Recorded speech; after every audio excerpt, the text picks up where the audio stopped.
Well, thank you to the Startup Foundation for having us here this weekend. I'm just really pleased to be here. I met Chris a couple of years ago at a Startup Weekend event we had in Athens. And for me, Startup Weekend has been a real catalyst, and it's the one event that inspired me to do what I've done. At some point, my presentation will come on that screen, and then at some point. Let's see, is that it? That's not it. So I wonder, I'm going to talk about pirates, I'm going to talk about risk, I'm going to talk a lot of shit really for 20 minutes or so. But it should be fun, and it should be mildly entertaining, because I've had the opportunity now to get the caffeine to flow to the lowest ends of my limbs. Because if it was a little later on, it'd be rum.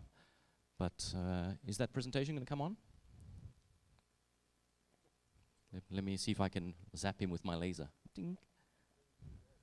To the pirate dance. Right. But don't pirates get a bad rap? Seriously. Just like hackers, they get a bad rap, right? I mean, there's good hackers, there's bad hackers. There's good pirates, there's bad pirates. The Somali pirates are the bad pirates. Barbarossa was a bad pirate. Jack Sparrow was a good pirate. Right? Oh, that's it. That's not it. That's it, but, yeah. Okay, but on that screen, it'd be cool to have like a Twitter wall or something, but not my notes. Because I've got all my jokes up there. Great, that's probably better. What the Right. Okay, so basically what that says up there, it says, a pirate's life for me. Is this too loud? Am I talking too loud? No? Good? Okay. So about 4 years ago, I decided to fuck this job, and I'm going to start up my own company. It's going to be a pirate's life for me from now on. Of course, I didn't understand the whole pirate mentality until I was invited to MC an event a few months ago, and some of our friends here today were at that event. We had a lot of fun, called the European Pirate Summit. And since then, I've kind of understood what it's like to be a pirate. So earlier on, someone used the famous startup poem by Steve Jobs, and I think that's the button I should press. Is it? That's it. Whoop. That's it. Some people say that was the original quote. It's more fun to be a pirate than to join the Navy. I was on a trip to Moldova where I was doing a startup weekend a couple of months ago, and the taxi driver on my way out I was going to miss my flight. And I said to him, you know, we really need to rush. We really need to rush. We're going to miss my flight. He's like, yeah, Moldovan roads, no good. I said, do you want to be in the Navy or do you want to be a pirate? And immediately he put his foot to the pedal, and we managed to get there on time. But let's talk about what we're going to talk about today. So this is a very brief little bookmark for me. We'll talk about risk. We'll talk about building crews and the teams that you need. We'll talk about regulations. We'll talk about a concept called walking the plank. We'll talk about disruption. We'll talk about rape and pillaging, which is what bad pirates are known for, not good pirates. We'll talk about charting new courses. We'll talk about alliances, and we'll talk about parlays. Whoever saw Jack Sparrow understands what a parlay is. So, very, very quickly. Risk and uncertainty. Starting up is a very risky business. Was it Robbinsfeld that said things about knowns and unknowns and known knowns, known unknowns? Very confusing stuff. But uncertainty is very different to risk. Uncertainty can be almost deleted if we do enough research. And when we do that research, we can mitigate risk. So what I've done very briefly here is I'm going to put up a matrix. No risk, no gain. I've put it up here into 4 quadrants. There's various types of risk. There's risks that have minor consequences, major consequences. Somewhere here there's that's it? Yeah. Risks that have a low likelihood of happening, of a high likelihood of happening. Some risks are safely ignored, just like my driver in Moldova. If he had maintained his car properly, the risk of him having a flat tire and me missing my flight might happen once every 10 years. Where in Moldova, maybe once every 3 months, but in Bulgaria and in Greece and the UK, maybe once every 10 years. So those kinds of risks you would, hey. Now, Mark over here who rides his Segways, for him it's more of a risk, I guess. He needs to, Right. So we can safely ignore some risks, but certainly not all risks. That's the button I should be pressing. Some risks are insurable. And I'm not here to sell insurance. I'm going to get off that slide very, very quickly. But these are for major consequences and things that happen on a low likelihood, and that's why insurance companies are quite happy to insure against them. Some risks are identifiable. And this is the one I want to spend some time on. So starting up, we have a shitload of risks. Some of those risks, I'm just looking at my time at 15 minutes, perfect. Some of those risks have to do with business processes. If you've got the wrong business processes, you can at least monitor your results, monitor your metrics, and understand where you need to change. Some risks around protecting your code for the web startups and the technology startups. So you need to build processes into your business that will help you from having any major problems with that. Backups being one of them. Liabilities, major liabilities due to negligence. Some people on your team, we'll talk about teams in the next few slides. Malicious users and staff. We've got a couple of people I met last night who have built like massive email systems for Bulgaria, and they know about malicious users, malicious staff. Imagine you've got a startup and you piss somebody off on your team. You're leading a startup and someone feels they've been treated unfairly. It's quite likely that if they've got access to pretty much everything, that they can hurt you. And we've got a lot of cases like that, haven't we? And then, of course, reputational risk. But this is not so much about piracy. Let's talk a little bit more about the next slide. Certain things will kill your company. Game over. Things like when you run out of money, and what we call in the startup world running out of runway. So the runway is the amount of money you have to spend while you build your product. We'll talk about that in a second. Or one of the major risks, your co-founder leaves. We'll talk about teams in a second again. Or you got sued into bankruptcy. No product market fit. You haven't spent enough time researching your market. Haven't spent enough time building the product so it fits what the market actually needs. These are company killers. So this last point, I mean, who knows what a startup is? Come on, seriously, okay? So some people say, yeah, I mean, the little shop on the corner is a startup. Some people might say, no, it's a technology thing. Some people might say, no, it's wide. Anybody can be a startup. For me, a startup is an experimental situation. It's a machine that you try and build with resources, with a team, with money, with all the cool tools you need. So you can build this black box that if you put €1 into this black box, at the exit of this black box, €1.01 come out. And if you can manage to get that cycle to keep repeating, then your startup is a success, and you start moving into making it a proper company, because it's not a company when it's a startup. That's the black box. Now, there's a lot more risks, of course, but all of that stuff, whoop, what happened there? Did I kill it? What the hell? There it is. All of that stuff, where is this laser pointer? All of that stuff, no surprises. You'll know long beforehand that things are not going well. So you shouldn't be surprised if you kill your startup or your idea dies. Talk about teams. Now, a pirate that's leading his ship needs to build a proper crew, needs to have the right skills, the right people on the team. It's one for all and all for one. You need to rely on each other for that ship to navigate the uncharted waters, because as pirates, we are going through uncharted waters. We'll talk about that in a second. You need to hire the smartest people, literally the smartest people, smarter than you. And I know that's often difficult, especially in my culture, and I'm sure in our culture here that we share, the Balkan culture. Hiring someone that's smarter than you feel under threat. It's a real problem. It was for me. Well, it still is. I still don't think I've hired someone smarter than me, but I must. Yeah, and you need to hire them fast, because that runway is running out. Complementary skills. We talk about this at Startup Weekend when you try and make that first team in those first few hours. That first recruiting phase, it's such a special event, Startup Weekend. I started my first company in Startup, my second company in Startup Weekend. And a year later, that company was still around, and still around today. Of course, I've sold it, I've moved to my next company. I'll tell you about that in a second. Walking the plank. So pirates used to make their captives walk the plank. They would say to the males, at least. To the females, there'd be a whole different process for them. But for the males, that was the rape and pillaging thing. But for the males, they'd make them choose whether they were going to join the crew or walk the plank. Walking the plank means that they would be eaten by the sharks. But there's no sharks in the startup industry, and there's no sharks in business these days. So you don't need to worry about walking the plank.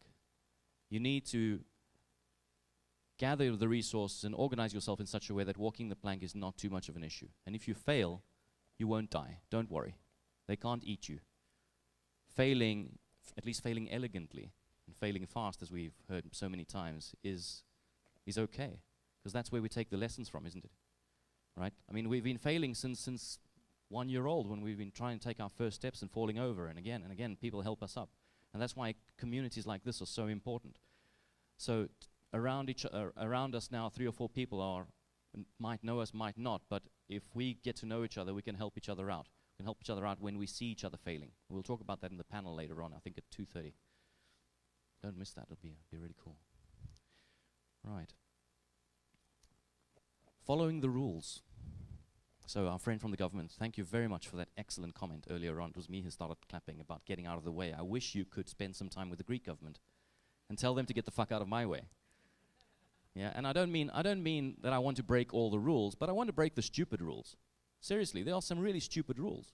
And the government's role there is to protect the weak. It's not there to protect its friends, right? Protect the weak. That's why regulations are there. So I wanted to very briefly talk about an example. There's a friend of mine called Sergio. He's in New York. He built a company called Fuel Outdoor. I met him a couple of years ago. He came to speak in Athens. And he was in the advertising industry. And not traditional, more traditional advertising, not web advertising. This guy, really smart guy, he was selling billboards, right? Big posters, just like this massive one we've got over here, in the streets of New York City. So Times Square. Can you imagine how costly it is and how expensive that real estate is on the walls of the buildings around Times Square? The big problem there was that it was massively regulated. And you couldn't just go up and put a sign. You needed to pay license fees, you needed to do all sorts of things. This guy was very smart though. The regulations said that you are not allowed to affix or bolt onto a wall of a building in New York City a sign without paying some taxes. The taxes were enormous, and they were there to protect vested interests. But Sergio was very smart. The rules specifically said you are not allowed to bolt the sign onto the wall.